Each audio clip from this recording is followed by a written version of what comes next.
सुदूर कबीर ने कहा है, कुंभै बांधा जल रहे, जल बिन कुंभ न हो। ज्ञान बाधा मन रहे, मन बिन ज्ञान न हो। उनकी एक एक साखी शास्त्र है। वो थोड़े में वो कैसे कैसे कह देते हैं।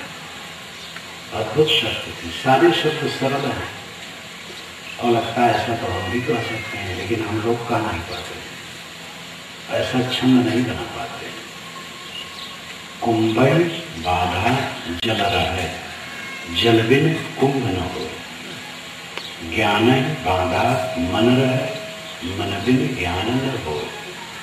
कुंभ घड़ा को कहते हैं। घड़ा के बंधन में पानी टिकता है। आप घड़ा घर में रखते हैं, अब तो धीरे धीरे जमाना बदल रहा है कल का, और कल से पानी आ जाता है, फिर भी घड़ा की आवश्यकता रहेगी सदा। कुंभ के बंधन में, घड़ा के बंधन में पानी टिकता है, लेकिन पानी के बिना घड़ा नहीं बनता। जब पानी को मिट्टी में मिलाकर साना जाता है, गूंदा जाता है, तब घड़ा बनता है। इसी प्रकार ज्ञान बांधा मन रहे, ज्ञान के बंधन में मन स्थिर होता है, लेकिन मन बिन ज्ञान न हो। मन के बिना ज्ञान नहीं होता है। गाढ़ी नींद में मन बीज रूप में हो जाता है, इसलिए कोई ज्ञान नहीं होता है। यानी कोई ज्ञान नहीं होता, इसलिए महासुख होता है। दुनिया को जानना शुरू किए, दुख शुरू हुआ। नींद खुली, मन सामने खड़ा हो गया और दुख शुरू हो गया। देह द्वार पे जगत ज्ञान है, जगत ज्ञान है दुखदाई। देह संबंध छुटेगा तब, जब सकल वासना जग जाए। इसलिए निर्मल साहब ने कहा। निर्मल साहब बहुत बड़े संत कबीर पंथ में हुए हैं। 56 में साधु मार्ग में उनके पिता विरक्त थे, ये गोरखपुर के थे। और अजगैबा एक आश्रम है, आमी नदी तट पर आज भी है। वहां वे आ गए। 6 महीने केवल विद्यालय गए। साधु मार्ग में आने के बाद घर पर तो बस भैंस चराना और दूध पिए और खेले।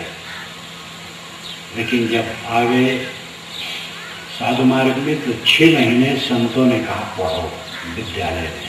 6 महीने पढ़े, फिर छोड़ दिए। लेकिन उनकी पुस्तक आप देखें, बड़े बड़े पंडित प्रशंसा कर रहे हैं। ज्ञानामा नाम की एक पुस्तक, जल बिन कुंभ न हो। ज्ञान बांधा मन रहे, मन बिन ज्ञान न हो। कुंभ घड़ा को कहते हैं। घड़ा के बंधन में पानी टिकता है। आप घड़ा घर में रखते हैं, अब तो धीरे धीरे जमाना बदल रहा है कल का, और कल से पानी आ जाता है, फिर भी घड़ा की आवश्यकता रहेगी सदा।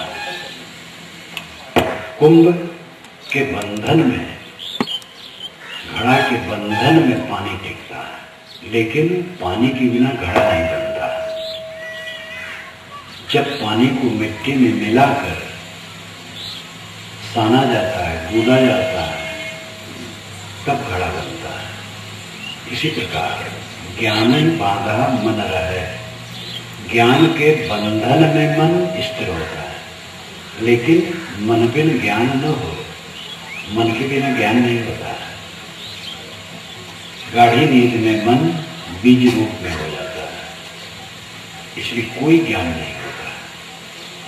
यानी कोई ज्ञान नहीं होता, इसलिए महासुख होता है। दुनिया को जानना शुरू किए, दुख शुरू हुआ।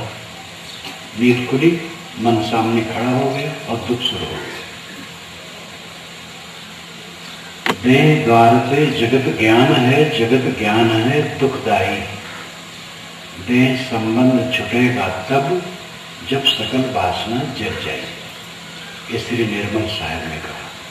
निर्मल साहब बहुत बड़े संत कबीर पंथ में हुए हैं।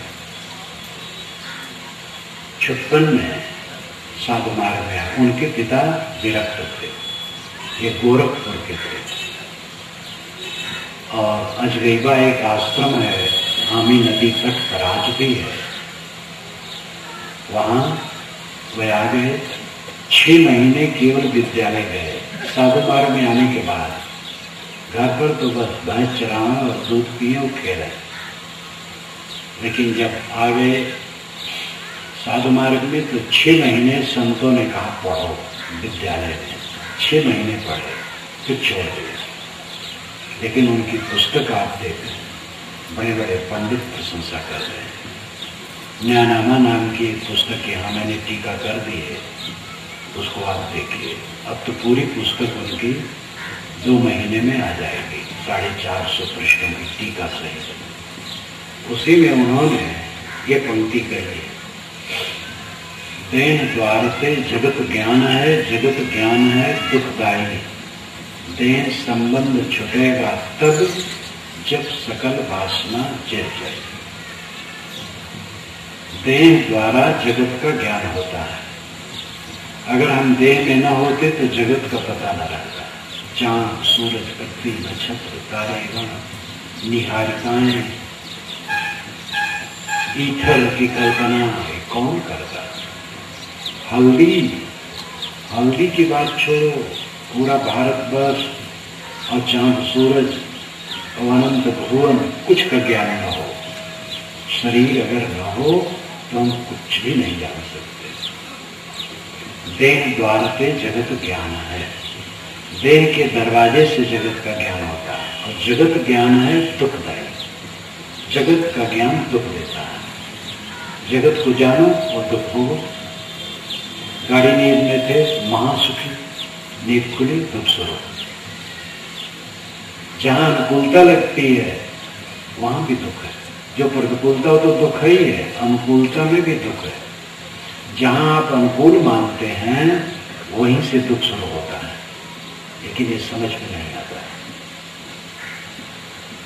दशरथ ने कैकेयी को बहुत अनुकूल माना था और ज्यादा उम्र बीत जाने पर कैकेयी से इन्होंने शादी की थी। कैकेयी की सुंदरता की प्रशंसा इन्होंने सुनी। कैकेय देश व्यास नदी का क्षेत्र है पंजाब का। पंजाब के लोग स्वाभाविक गोरे और लंबे होते हैं, वहां की स्त्रियां सुंदरी होती हैं।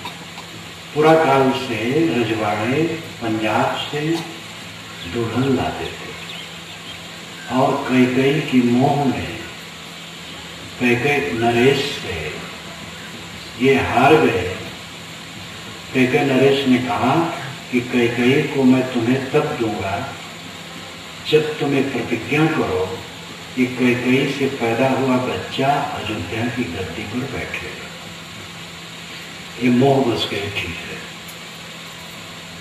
तो विवाह हो गया। इसलिए इनके मन में सदैव जोर था कि जब राम की गद्दी तब करूं जब भरत न रहा। भरत कैकेयी का पुत्र। चारों भाइयों का विवाह हुआ, जनकपुर में आए और उसी समय कैकेयी नरेश ने संदेश वाहक को भेजा कि नातियों को देखना चाहता। तो भरत के साथ नाती को देखने से भरत के साथ शत्रुघ्न भी गए। उस समय अवसर मिला दशरथ को। तब इन्होंने कहा मंत्रियों से कि मैं राजकाज धोते धोते थक गया, बूढ़ा हो गया। 60,000 वर्ष की उम्र मेरी हो गई है। 60 वर्ष की उम्र हुई थी, लेकिन कब लोग 1 वर्ष में 1000 वर्ष जोड़ने के अधिकारी हैं। अतिशय 60 कहने में आनंद नहीं आता। 60,000 वर्ष। वेदों को आप पढ़ें, 100 वर्ष जीने की कामना की हुई है। जीवेम सर्दा शतम, पश्येम सर्दा शतम, सुन्याम सर्दा शतम। 100 वर्ष देखें, 100 वर्ष जिए, 100 वर्ष सुनाए। कहीं कहीं आया सर्दा शता, 100 वर्ष से ऊपर जिए। 100 वर्ष से ऊपर भी कुछ लोग जीते हैं। वेद के ऋषि बड़े ईमानदार हैं, सरलता से करते हैं, वो बेईमान नहीं। ये पुराण और महाकाव्य के लेखक ईमानदार हैं। ये लंबी चौड़ी इतनी हाँकते हैं, इनका ठिकाना नहीं है कितना हाँकते। तो 60,000 वर्ष की उम्र हो गई दशरथ की, मतलब 60 वर्ष। मुझसे अधिक बलवान, बुद्धिमान, समझदार राम है, और राम के प्रति श्रद्धा भी सबको। मैं तो एक अंगी हूं, आप लोग सोचिए।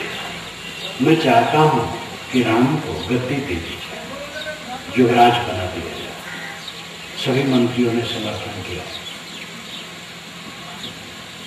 गद्दी से आ गए राजमहल में, राम को भी बता दिया।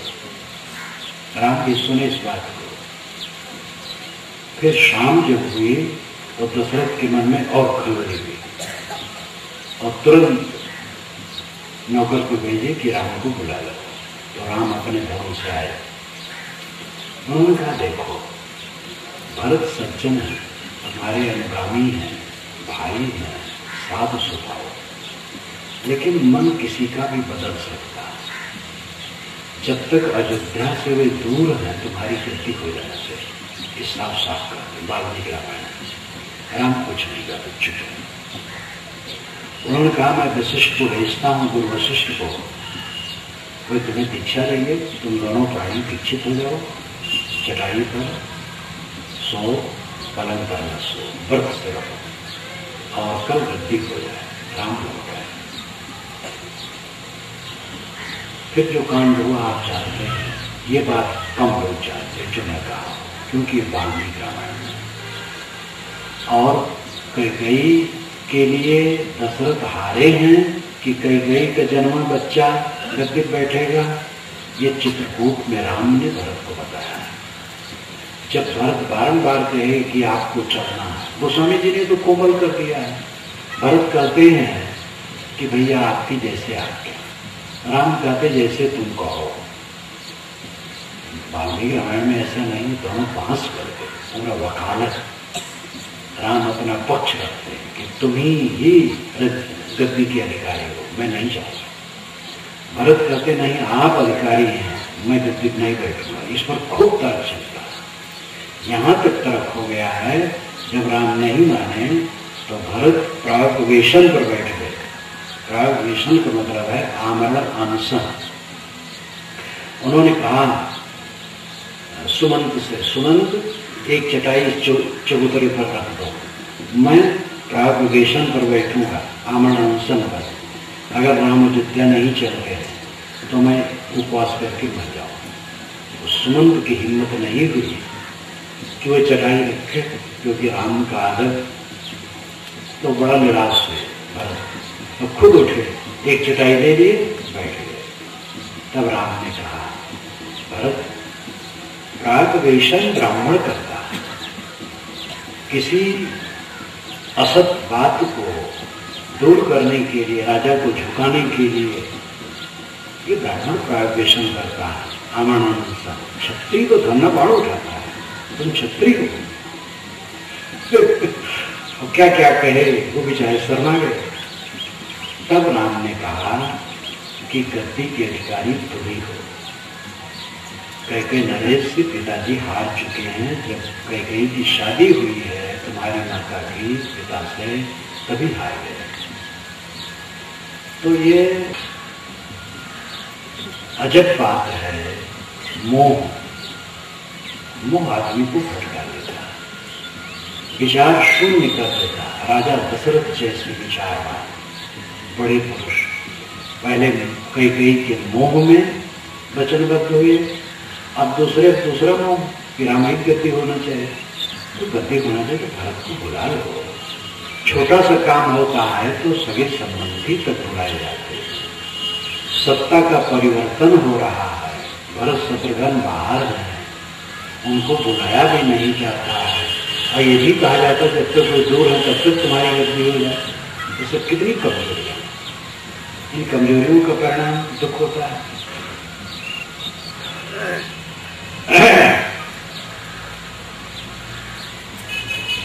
जो अनुकूल होता है उसी में से दुख निकलता है। जहां आपने प्रेम मोह किया है वहीं से सारा दुख पैदा होगा, मामला समझो।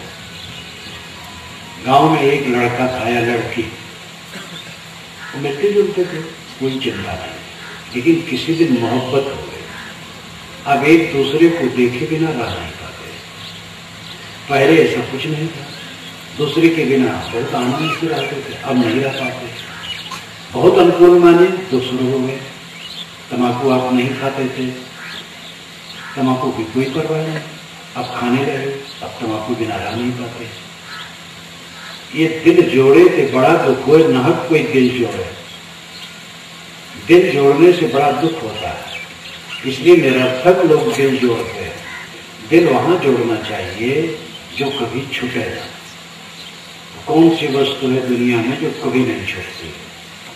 वो आत्मा है, उसी को आप परमात्मा कह सकते हैं।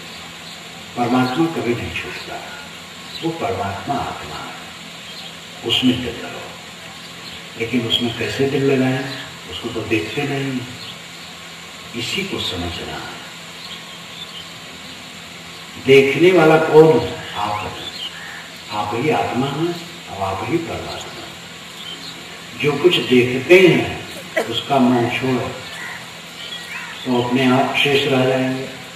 निर्मल दास चित्त निरोधक आप रहेगा शेष।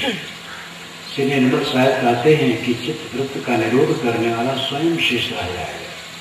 ये थोड़ा और समझने की चीज है। मतलब ये है कि जहां अनुकूलता मिलेगी वहीं से दुख होगा। इसलिए अनुकूलता मिले तो वहां अपने मन को बांधो नहीं, और प्रतिकूलता मिले तो वहां वैर नहीं करो। प्रतिकूलता मिलेगी, वैर करोगे तो चित्त में वो चिपका रहेगा। वैरी का विनाश करने और प्रेमी को ऊपर उठाने को लेकर के मन में क्रिया प्रतिक्रिया निरंतर चलती रहती है। जो हमारा प्रियतम है उसको सब कुछ देने की इच्छा, संपन्न बनाने की इच्छा, जायज ना जायज कैसे भी करके, और जो मेरा बैरी है उसको मिटाने की इच्छा। ये तो भयंकर रोग है। सहज होकर के जियो। जो आश्रयी जन है उनके लिए काम करो। सब खाए जाएंगे, आप नहीं रहोगे तब भी चांद सूरज चलते रहेंगे। ये दुनिया रुकने वाली है। कितने बूढ़े समझते हैं कि मैं नहीं रहूंगा तो दुनिया कैसे चलेगी।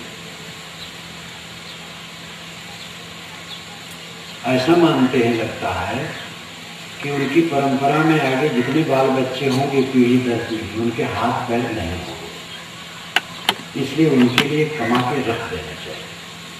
ये पागलपन किसी और क्या है। कहावत है, पूत सपूत तो का धन संचय और पूत कपूत तो का धन संचय। अगर पुत्र सुपुत्र है तो क्या संचय करना, वो कमा के खाएगा। और कुपुत्र है तो उसके लिए संचय कर दोगे, शराब को आपने बुला देंगे। इसलिए संचय किसी के ना करो, मस्त रहो।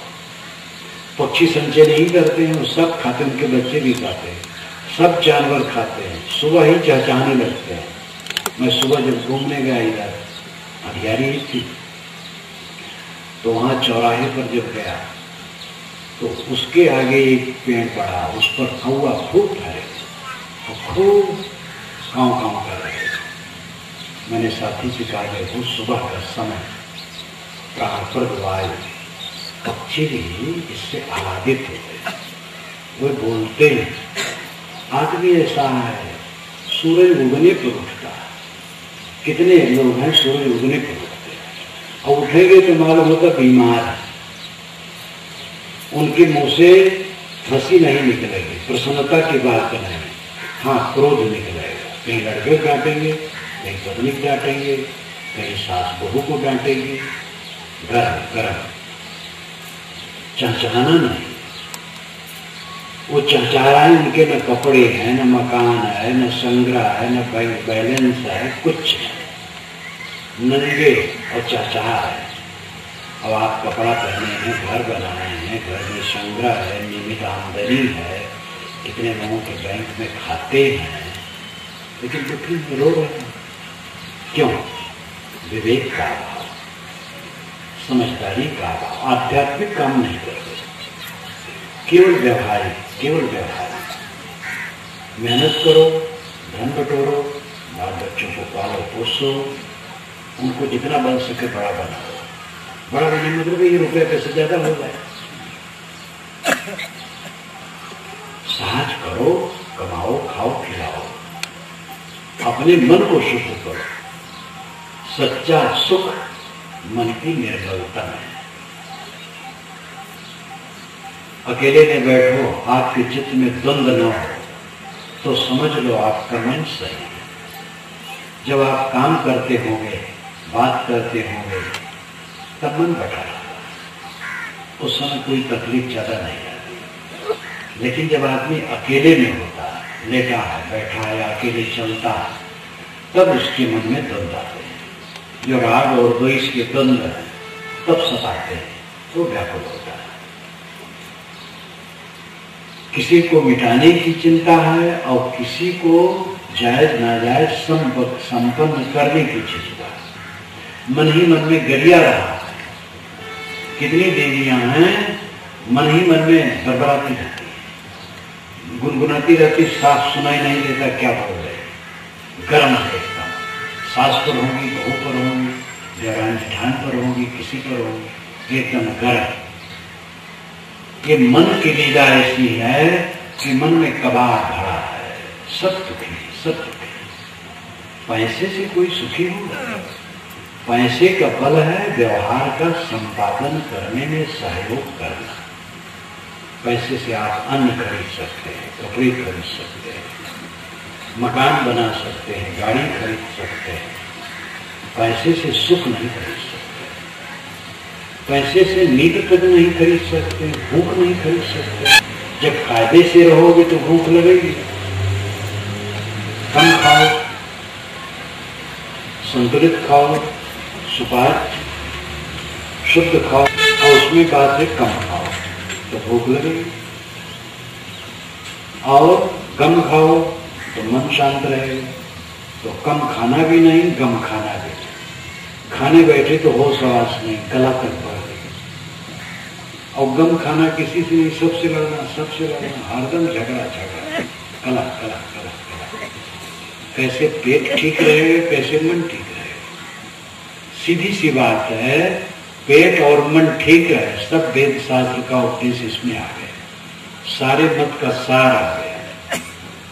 और बड़ी बड़ी लंबी लंबी बातें हैं, सब इसमें आ गया। पेट ठीक रखो, मन ठीक रखो, और इसके लिए कम खाओ, गम खाओ। बस छोटा सा बात है, कम खाओ, गम खाओ। जो कम खाता है पेट ठीक रहता है, जो कम खाता है मन ठीक रहता है।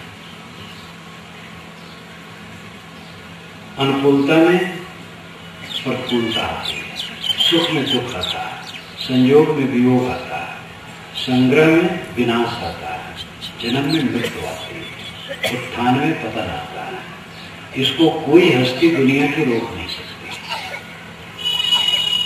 एक दिन महान सिकंदर यूनान से चला और दारा ने, ईरान का बादशाह दारा,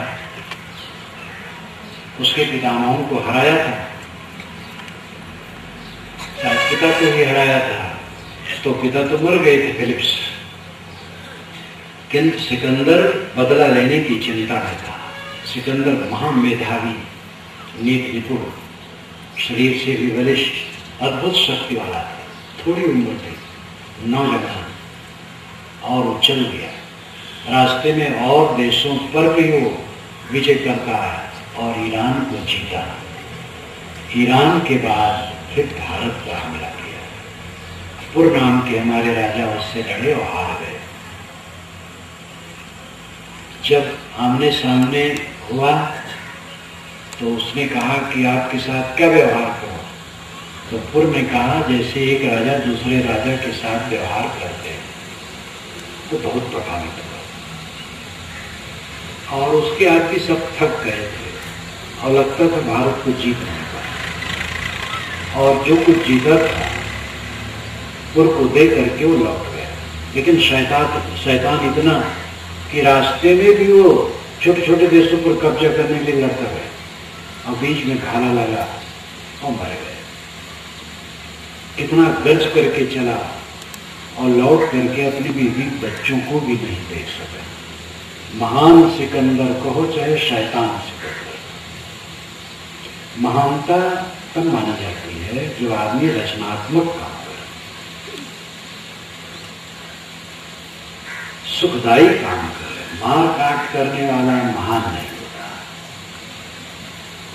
बड़े बड़े राजे महाराजे उठे, गर्ज करके ठंडे हो गए। किसी का कुछ रहने वाला नहीं है और किसी का कुछ है भी नहीं। ये साफ है कि शरीर जब छूट जाएगा तो मेरा क्या रहेगा। मैं पहली बार जब यहां आया हूं गुरु जी के साथ, परशुराम जी बुलाए थे। अब परशुराम जी के बड़े लड़के 90 बरस की उम्र में, वो तो है ही नहीं।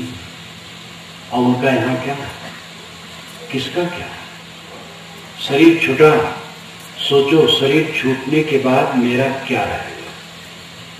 साफ है कुछ नहीं रहेगा। इस बात को समझो। और जीवन का लक्ष्य है परमानंद, परम सुख। यह दुनिया की चीजों से संभव नहीं है। दुनिया की चीजें जितनी बढ़ेंगी दुख बढ़ेगा, प्रपंच बढ़ेगा। इसलिए उसका संतुलन रखो। आप आध्यात्मिक काम करो, मन को ठीक करो। क्यों कमाते हैं? खाने के लिए। क्यों खाते हैं? जीने के लिए। क्यों जीते हैं? इसका पता नहीं। ये कोई जीवन है? कमाते हैं खाने के लिए, खाते हैं जीने के लिए, और जीते हैं किस लिए पता ही नहीं। जियो सुख से जीने के लिए, और सुख है मन की शान। जब अकेले में बैठो, कोई विकल्प सामने ना हो, कोई द्वंद्व ना हो, राग ना हो, द्वेष ना हो, कला ना हो, प्रक्रिया ना हो, रिएक्शनलेस मन, शांत, कॉम्प्लेक्स, ग्रंथिहीन मन, ये सुख है। और इस सुख के लिए मन को ठीक करना होगा। मन को ठीक करने के लिए आचरण को ठीक करना होगा। आचरण से मन बनता है। जो हम सुबह से शाम तक पूरी जागृत अवस्था में सोचते, बोलते और करते हैं, उससे मन बनता है। किसी दिन आप से कोई गलती काम हो गया तो आप देखेंगे कि शाम को जब बीच बीच में भी द्वंद्व आएगा, जब शाम को बैठेंगे तो बेचैन रहना। कट शब्द निकल गया हो, किसी को नुकसान हो गया हो, किसी के साथ में आपने छल किया हो, धोखा दिया हो, तो और गहरा दुख होगा। कट वचन कहने ही से द्वंद्व है। मुझसे कट वचन निकल गया, जो उसमें तो निकल जाता है। जब होश होता है तो पता लगता है गलती हो गई, तो वाणी तो निकल गई, वो लौटने वाली नहीं। अब क्यों पश्चाताप? पश्चाताप का मतलब क्या है? पश्चाताप, गलती करने के बाद चित्त में जलन, बेवकूफी, पूरी बेवकूफी। अधिक खा करके दुखी होना है, कट बोल करके दुखी होना है, गलत काम करके दुखी होना है। कहीं भी गलती हुई, उसके पश्चात केवल दुख होना। इन गलतियों को संभालो, गलतियों को न होने दो। अंडा मांस मछली कभी न खाओ, ये गंदी चीज। दुनिया भर के प्राकृतिक चिकित्सक इसका विरोध करते हैं, केवल भारत के नहीं। एडोल्फ जस्ट पश्चिमी जगत के विद्वान की छोटी पुस्तक है रिटर्न टू नेचर, प्रकृति की तरफ लौटो, मांसाहार का घोर खंडन किया है। और ये सिद्ध किया है कि ईसा नरम दिल के थे, वो मांस नहीं खाते थे। बाइबल में मांसाहार अशुद्ध टीका है, और उसमें आया है कि आदम को जब ईश्वर ने बनाया तो आदम से कहा कि देखना, जीवन का वृक्ष और ज्ञान का वृक्ष, ये दो वृक्ष हैं। इसके फल को न खाना और सब फल को खाना। तो आदम नंगा था, नंगा घूम रहा था। तो कहते हैं कि एक दिन एक सांप ने कहा कि देखो तुम ये जो ज्ञान का वृक्ष है इसका फल खा लो तो जानोगे, अभी तुम्हें ज्ञान नहीं होता है। ये वृक्ष जो है ज्ञान का वृक्ष है, इसको खा लो, इसका फल तो तुम्हें ज्ञान हो जाएगा, तुम नंगे घूमते हो। तो उन्होंने उस फल को खा लिया तो ज्ञान हो गया। तो ईश्वर जब आया तो ये अंजीर के पत्ते को शरीर में चिपका करके उसके सामने हुआ तो कहा तो ज्ञान के वृक्ष के फल को खा लिया है क्या? तब डांटा। ये काल्पनिक कहानी है। ज्ञान का वृक्ष कहीं होता ना, ज्ञान का वृक्ष है प्राणी। एडोलॉजिस्ट ने लिखा रिफ्लेक्टिव नेचर में कि उन्होंने यही कहा था किसी प्राणी को मार के रखा है। ज्ञान का वृक्ष प्राणी का शरीर है, पेड़ पौधों में ज्ञान नहीं होता है। तो इसीलिए वनस्पति विज्ञान, जीव विज्ञान अलग अलग उसका अध्ययन है। तो एडोलॉजिस्ट ने बताया है कि ईश्वर ने यही कहा कि भाई किसी प्राणी को मार के मत खाना। तो ईश्वर ने फिर उसको डांटा और अदन की वाटिका से निकाल दिया। तब से आदमी तिरस्कृत हो गया। तो जस्ट जी कहते हैं कि प्रथम पाप था इसका जो इसने मांस खाया था, मनुष्य का पाप प्रथम पाप है, बड़ी गहराई से लिया। तो अंडा मांस मछली और भारतीय परंपरा में तो इस पर काफी विचार है। गंदी चीजें है, बेदर्द होकर के मांस खाना पड़ता है। और प्रोटीन, अच्छी प्रोटीन सब सात्विक पदार्थों में है, इसलिए अंडा मांस मछली न खाओ। नशा की कोई चीज का सेवन न करो, शराब से लेके पान तक। कोई पान का पत्ता चलाता है, उसमें कत्था चाहिए, चूना चाहिए, सुपारी चाहिए, फिर जाफरानी चाहिए, पता नहीं क्या क्या रोग। पान खाने वालों का मुंह चूल्हा जैसा रहता है, चूल्हा में लाल पीला काला सब रंग का दाग है। ऐसे पान खाने वाले के दांत और मुंह और गलफन सब चूल्हा की तरह खराब। किसी नशा का सेवन न करो। ये देवियां गुड़ाखू घिसने लगी। देवियों की प्रशंसा है कि ये नशा से दूर है, लेकिन कोई कोई गुड़ाखू के चक्कर में पड़ गई। गुड़ाखू कभी मत छूओ, सावधान। ये धर्म नेता, राजनेता, व्यापारी सब में अच्छे हैं, सब में खराब है। ऐसे ऐसे धर्म नेता हैं जो चमत्कारी बात करके तुम्हें बहकाने वाले हैं। उनकी शरण में जाओ तो धन बढ़ जाएगा, लड़का पैदा हो जाएगा, आंखें आ जाएंगी अगर अंधे हो तो। और हमारे गुरु बाबा तो आकाश मार्गगामी हैं, आकाश में उड़ते हैं, वो जो चाहे सो कर दे। हमारे गुरु बाबा तो मकान बन रहा था, 20 फीट की लकड़ी चाहिए थी, 19 फीट की थी, तो उन्होंने देखा तो 20 फीट की हो गई। ये सब झूठी झूठी बातें प्रचार कर करके, झूठ बोल बोल कर समाज को खींचना चाहते हैं। जब स्वयं झूठ बोलते हैं तो ये धर्म धार्मिक क्या है? तो कितने धर्म नेता भी झूठे शोषक, बुद्ध का शोषण करेंगे, फिर सब प्रकार का शोषण। और राजनेता तो आपके सामने है, अच्छे राजनेता भी हैं, अच्छे धर्म नेता भी हैं। और व्यापारी को पैसा चाहिए, फिर पब्लिक चूल्हे भाड़ में जाए। ये गुड़ाखू का कारखाना क्यों चला? सरकार लाइसेंस देती है, गुड़ाखू एक नई उपज, तुरंत सरकार को बंद करवाना चाहिए। दुनिया का नाश कर रहे हो, लेकिन सरकार को तो पैसे चाहिए। और गुड़ाखू का कारखाना चल रहा है। व्यापारी को ये चिंता नहीं समाज नष्ट होता है। 5 गुणों वाला गुड़ाखू, मैंने बोर्ड में पढ़ा, 5 गुण पता नहीं कौन कौन गुण है। अर्थ धर्म काम मोक्ष 4 तो होता है, 5वां कौन है? 5 गुणों वाला गुड़ाखू और शराब रात तो सब चल ही रहा है। लाइसेंस सरकार देती है खूब, जिधर देखो देसी शराब की दुकान, अंग्रेजी शराब की दुकान। आपका ध्यान किधर है? मधुशाला इधर है। इतना आकर्षक बोर्ड। और फिर सरकार अपने तरफ से नशाबंदी का अभियान भी चला। सरकार तो ऐसी चीज है कि चाणक्य ने ही शायद कहा है कि ये वेश्या, राजनीति वेश्या, इसका कुछ एक चेहरा नहीं है, कुछ ठिकाना नहीं। अपने को संभालो, व्यापारिक ठिकाना नहीं। ये क्या क्या व्यापार करते हैं, देश चूल्हे भाड़ में जाए। नशा तो जितना है सब नाशक है। कोई नशा का सेवन न करो, अपने को संभालो, किसी से वैर न करो और किसी से मोह न करो। जिनकी जिम्मेदारी आपकी उनकी सेवा करो। जिनकी नहीं जिम्मेदारी, दुखी है कोई, बन सके तो सेवा सहायता करो।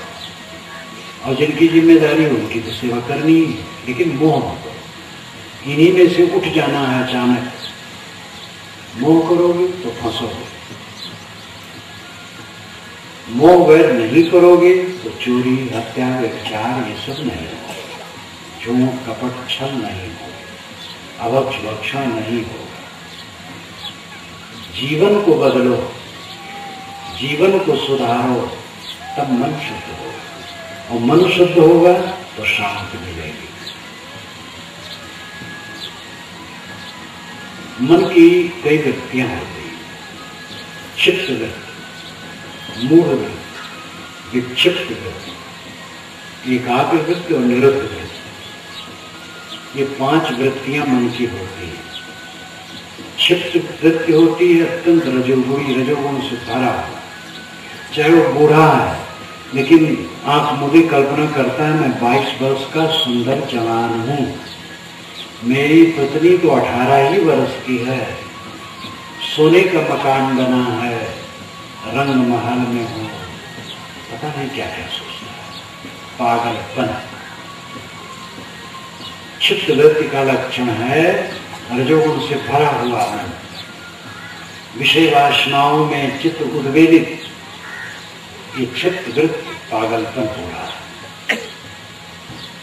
दूसरी मूढ़ वृत्ति जिसमें तम प्रधान है,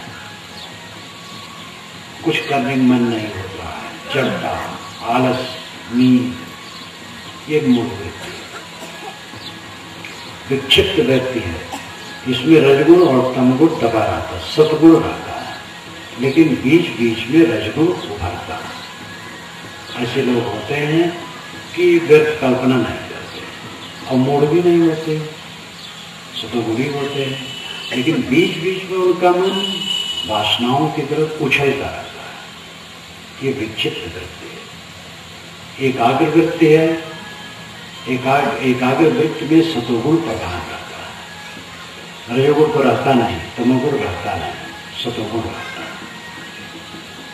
और सतोगुण प्रधान रहता है एकदम।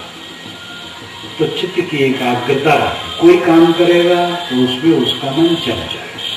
हल भी चलाए तो मन उसमें लगा रहेगा। लेख लिखेगा तो एकाग्र होकर लिखेगा। कोई काम करेगा उसका चित्त एकाग्र होता है। एकाग्र होने से व्यर्थ की कल्पनाएं नहीं होती, द्वंद्व नहीं होता है, शांत रहती है। लेकिन अंतिम अवस्था चित्त की है निरुद्ध, रुक जाना। चित्त का एकदम शांत हो जाए, कुछ नहीं सोचना। ये अंतिम अवस्था है, कल्याण, पूर्ण कल्याण अवस्था है। अधिकतम लोग क्षिप्त, मूढ़ और विक्षिप्त वृत्ति में रहते हैं। बिना वजह की कल्पनाएं मन में करते रहते हैं। कोई आदमी आधा घंटा अलग बैठ जाए और जो कुछ मन में कल्पना उठे लिखता जाए तो कागज किसी को दिखा नहीं पाएगा। पता नहीं क्या क्या खुराफात दिमाग में आ गया। दिमाग में तो खुराफात ही भरी रहती है। तो साधना का फल होता है कि चित्त निर्मल है, खुराफात। हमारा मन ऐसा होना चाहिए कि कोई पूछे क्या सोचते हो तो मैं बता सकूं। ये सोचता हूं, ऐसा मन होना चाहिए। अगर ईमानदारी से कहोगे और गलत बात सोच रहे तो कैसे कहोगे? कैसे नहीं बनेगा? और कहोगे तो बदनाम होगे। ऐसा मन बनाओ कि चित्त निर्मल है। निर्मल मन सुख का सागर है। भगवान को पाना नहीं, मोक्ष को पाना नहीं, मन को निर्मल करना। जब मन निर्मल हो जाएगा तो भगवान और मोक्ष मिल गए। क्योंकि भगवान छुटा नहीं, बिछुड़ा नहीं, परमात्मा छुटा नहीं। एक बार एक नवयुवक मुझसे एकांत में पूछा था, महाराज परमात्मा कब मिलेगा? तो मैंने कहा था कि परमात्मा के बिछुड़ने की तारीख तुम बताओ, तुम मिलने की तारीख मैं बताऊं। तो ठगमारा खड़ा रह गया, कुछ नहीं उत्तर दे पाया।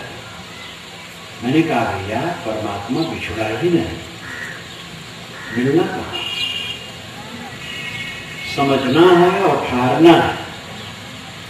दौड़ गया अचानक मन की दौड़ थका, मन फिर गया, बस ठाव की ठाव। नशा खाए भटक रहे हैं। एक महात्मा थे, गांव था इधर, बीच में नदी छोटी थी लेकिन गहरी थी। पाट उसका बड़ा नहीं था, कुल 100 फीट का रहा हो। और नदी के उधर जंगल था और महात्मा की कुटिया थी। महात्मा अच्छे थे, उनमें त्रुटि थी गांजा पीने की। गांजा बहुत पीते थे, तो गजेड़ी वहां खूब इकट्ठे होते थे। गांव से लोग खा पी करके चल गए, बाबा के साथ दम लगाना।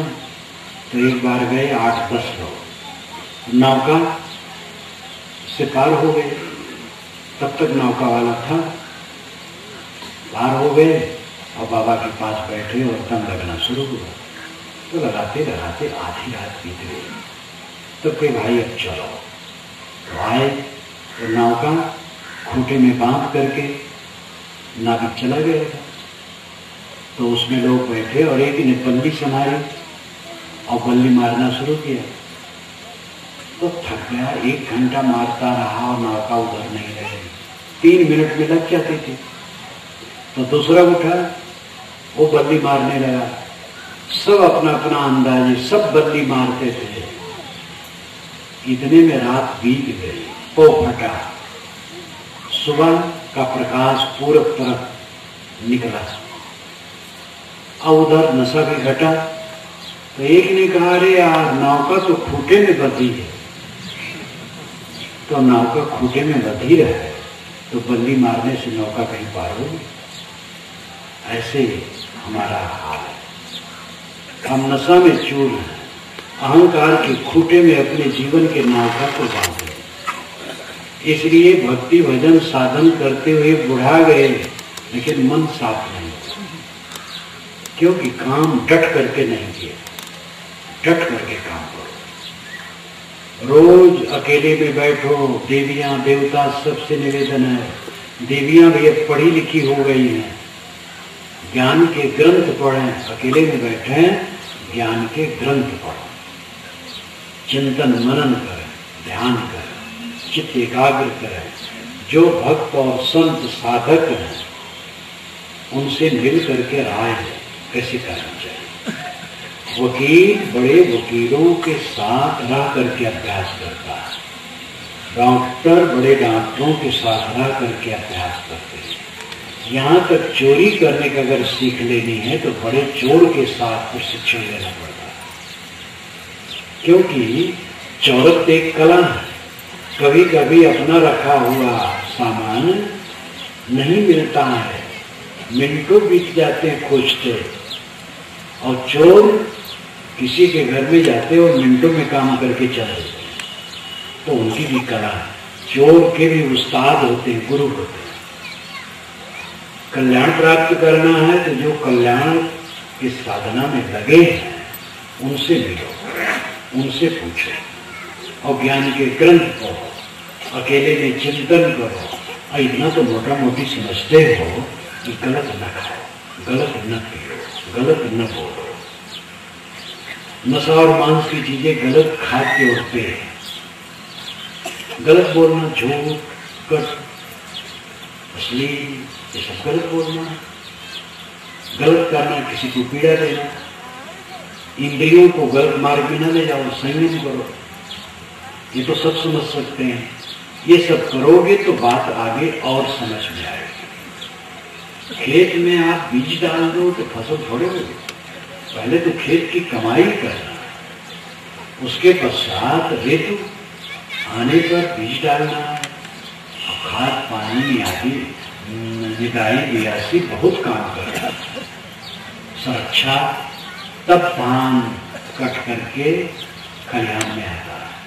उसके बाद बीजना और साधना, घर में रखना, फिर कूटना, फटकना, पकाना, मुंह में डाल करके दांत से पीसना, तब घुट होता है। ऐसे अचानक नहीं होता है। साजे गुण पाके तो कौन का पाके, ये क्षेत्र में कहावत करते हैं। वहाँ गन्ना बहुत होते हैं, गुड़ भी बनाते हैं। तो कोई बात आती है, जब लड़के बहुत जल्दी जल्दी चाहते हैं हमारा काम हो जाए, तो बूढ़े लोग कहते हैं कि भैया सहजे गुण पाके तो कौन का पाके, अगर गुड़ सहजे में पक जाए तो कौन खाए। बहुत मेहनत करने पर गुड़ होता है। ऐसे साधना करने पर तब शांति मिलती है। सब अपने अपने मार्ग में कठिनता सहते हैं। क्या खेती करने में कम कठिनता, नौकरी में कम कठिनता, व्यापार में कम कठिनता।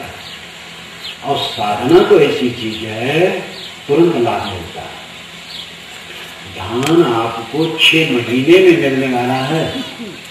पहले खेत को बोरो, जोतो, बनाओ, फिर आषाढ़ में बो, फिर सेवा करो, तो कहीं कार्तिक में काटो, और अगहन तक में वो अन्न घर में आएगा।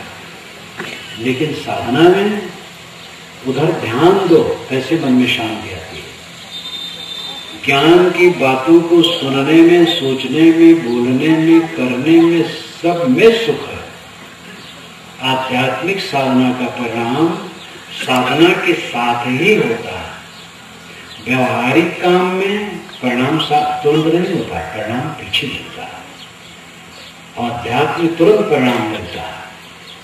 इसलिए ध्यान दो इस पर। मन मुख्य।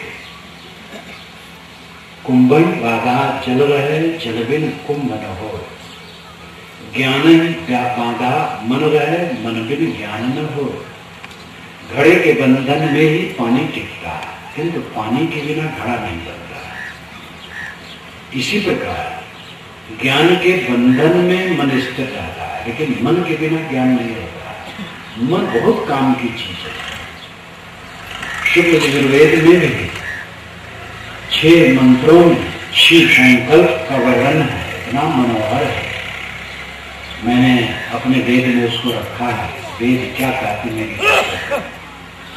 तो यथास्थान भी रखा है, और अंत में कुछ महत्वपूर्ण मंत्रों में अनुवाद करके जो रखा उसमें भी 6 मंत्र हैं शिव शंकर मन के।